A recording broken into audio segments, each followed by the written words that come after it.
My name is Lexi Reger, and I'm a staff member for the Sokolov Honors College. In this video, we're going to talk a little bit about group administration in PenguinPulse. And so this is relevant if you are currently the administrator on one of the subgroups as part of the platform. So if you are not an admin or you need some basic information about how the platform works, I suggest checking out the PenguinPulse 101 video.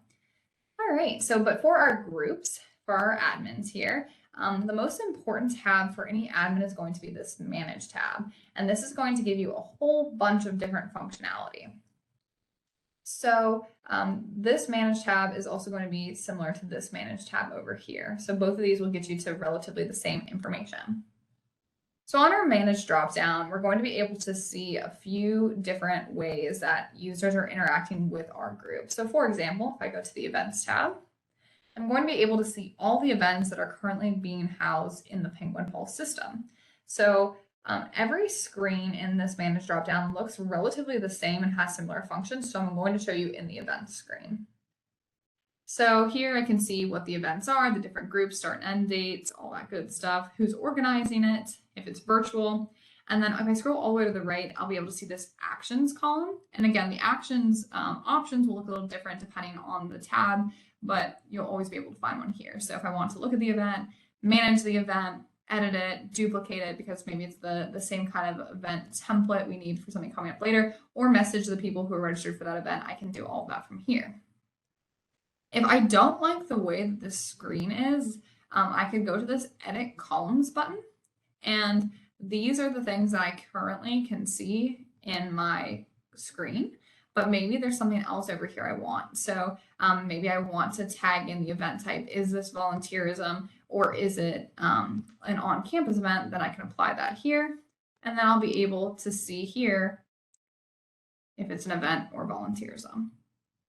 The other thing I like in PenguinPulse for these screens is our filters. So here, for example, I could go in and I could add a filter. Maybe the only thing I want is to see here, the event name contains PenguinPulse training. So that's the only event I'm interested in. Cool, there it is. And then if I want to be able to keep this filter view, I just save this view, I can name it here, and then I can keep that view forever.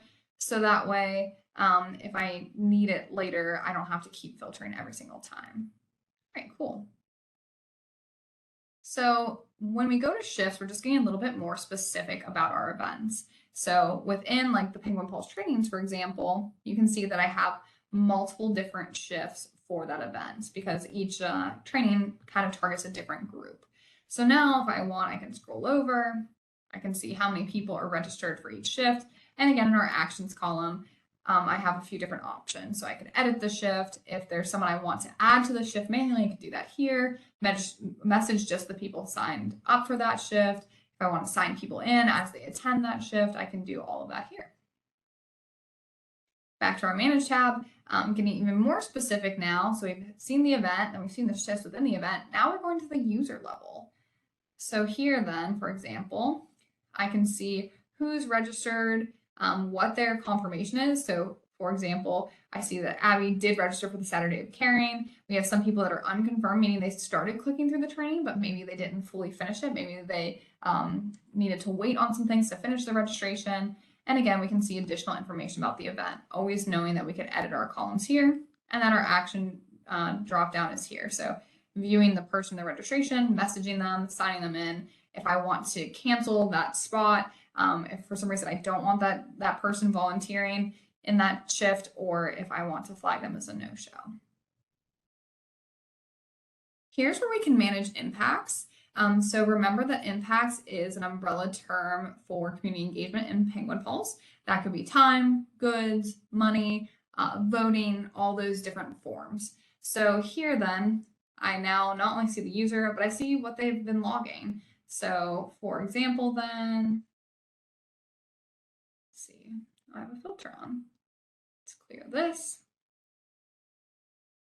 I can see things like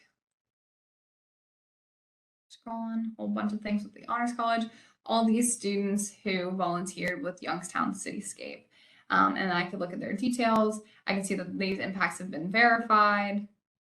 I can see the reflective piece. And as always, here's the actions. So viewing, messaging, if I need for some reason to unverify what they did, like maybe I accidentally verified something that I shouldn't have, or if I need them to go in and change something, maybe they logged 4 hours, but I know it was actually only 2, maybe it was a mistake, I can dispute that and send students comments back to let them know to please go in and edit their impact. So there's a few other drop downs here that you probably won't use as often, but the other thing to take note of in the Manage tab is that the groups that you manage are going to be listed here at the bottom. And if you can't see them all, you can click this View All button to see them. So let's go ahead. I'm going to click on the Honors College. And this is going to take you to your group dashboard. So the group dashboard is a really handy way of figuring out who's interacting with your group and also customizing your group. So in this main tab, then you're going to see some of the alerts. So I know that I have an impact I need to verify. Okay, cool. So I know that I can click on this to see what that is. And then here's some Give Pulse wide announcements. Like if you wanted to go to their office hours, if you have questions, or if you wanted to attend one of their trainings. Here's some quick stats on what's been going on in my group. So I can see the hours, the registrations. I can see who's recently been volunteering or who has joined my group. Over here on the left-hand side, I can edit my group. So here's my name, what kind of organization I am, who the primary administrator is, so that contact that shows up on the right-hand side of the group, a description. I can also lock down the group. So for example, the Honors College here is a private group, meaning that only people of the group can see what's inside the group, because in our case, for example, maybe there's events that we only want honors students attending or volunteering for. I can click on here to create my logos and my cover photos. I can select different causes that honors in particular is passionate about. We also have something called Sustainable Development Goals within PenguinPulse, and these are a whole bunch of global goals that you can go in and click if you want to start getting more specific about what you're passionate about. Here's our social media if you want to add that in, and then additional contacts. So if I want other people to show up on that side panel, then we can do that here. As I'm making edits, remember to always go in and select the update button. And then as you're making the edits, you can click this View Public Page to see what it looks like. This Customize tab has a million different kinds of options. So I'm not going to go through every single one, but I do suggest that you go in and that you start taking a look at everything in here to make sure it's exactly how you want it to be. So for example, for look and feel, do I want to show stats on my page? Am I okay like displaying the community partners we're affiliated with, some of that kind of information? If I want to set a greeting message, so here for the Honors College page, it says that this page in particular is for accepted members of the Sokolov Honors College. So some of the things you can do there. With users, this will give you the power to figure out how people join your group. So again, with the Honors College page, we disabled the join button because if someone finds our page, we don't want them to be able to automatically join. Instead, we either want to send them this list or we can add students manually to our group, which I'll talk about in a little bit. So, and again, you can get in here and start poking around with if there's an application you want people to fill out before they join your group, you can do that as well. For impacts, this number is set to be the national value of a volunteer hour, so I wouldn't mess with that. But something that you might want to do is figure out how long do you want events to stay on your page? Can users share events? Are all events automatically private? I can also go in and add some global impact questions. So if someone is serving my group in particular, like if a student is maybe in the term of university service, maybe they're helping at our honors open house. Is there any kinds of questions I always want students to answer about those kinds of events? That can be added here. There is a global impact question for Youngstown State University, which asks students to reflect on their experiences. So it's not necessary to set something, but if there is something, you can add it here, or you can add questions based on individual events.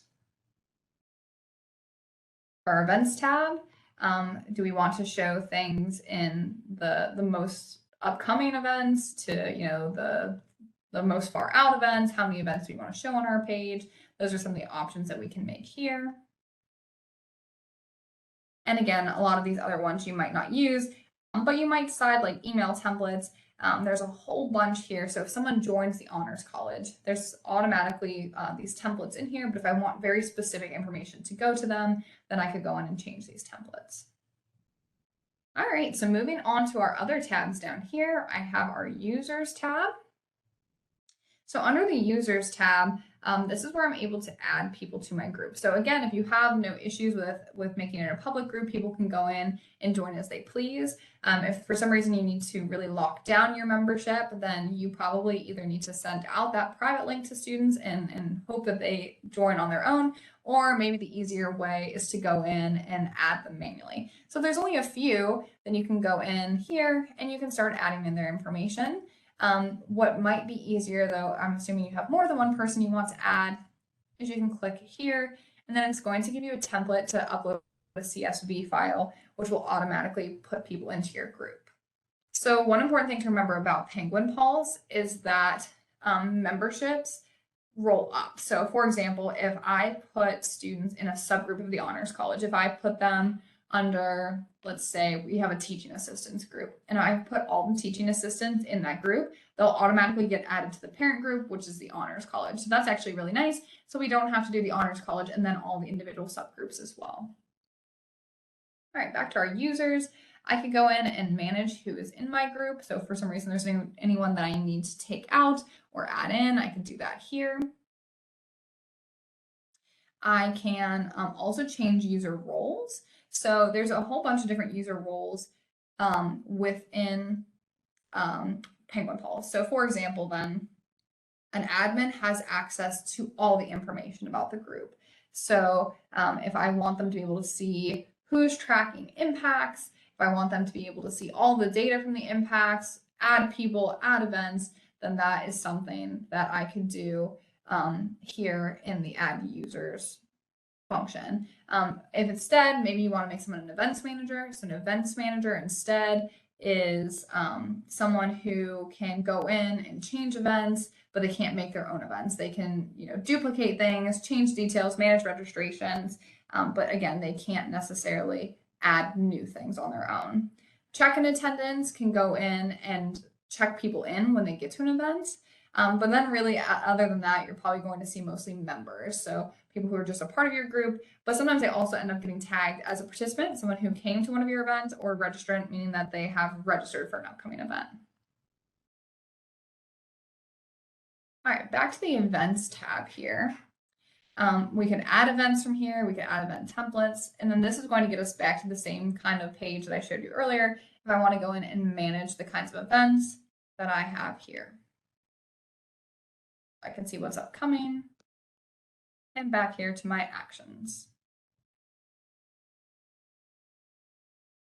The impacts tab is going to have similar functionality if I need to add an impact for someone, though I do suggest trying to drive them to adding their own impacts. If I need to manage impacts, so this tells me that I probably have an impact to verify, if I want to take a look at the reflections. And then I can also start seeing some different ways of reporting this data. So for example, if I go to this heat map, it's going to show me here, like that in this general area is where most of my students have been volunteering, which makes sense because this is here on campus. And so if they are volunteering with the Sokolov Honors College, then it probably is pretty close to home. And I can also check out some word clouds and some other things. And of course, you can always export this data too. So export your impacts, export your users, and that makes it easy if you want to really look at things in an Excel view. All right, last but not least, go over here to the Sokolov Honors College. Here, again, are the events that either we have coming up in honors. Some of these are not volunteer events. They're just other types of on-campus involvement. But you'll see here the Saturday of Caring event. This isn't owned by the Honors College, but it's still here. The reason that happened is because I went in, because I know that this is a really cool event. This will really benefit our students. And I hit this megaphone button, which promotes the event. So then I request to put this on. It'll give you the ones that you have options for, so I can promote it on my page. So if I wanted to promote it on, say, the Tau Alpha, I could click that here, and then the community partner does have to respond to the request before you're able to promote it. But that's a good way if you want to drive students to particular events, then that's how you would go about it. So as usual, if you have questions, please email communityengagement@ysu.edu. Feel free to go into PenguinPulse and register for one of our upcoming trainings if you'd like some live interaction. We look forward to you utilizing the platform and hearing from you soon.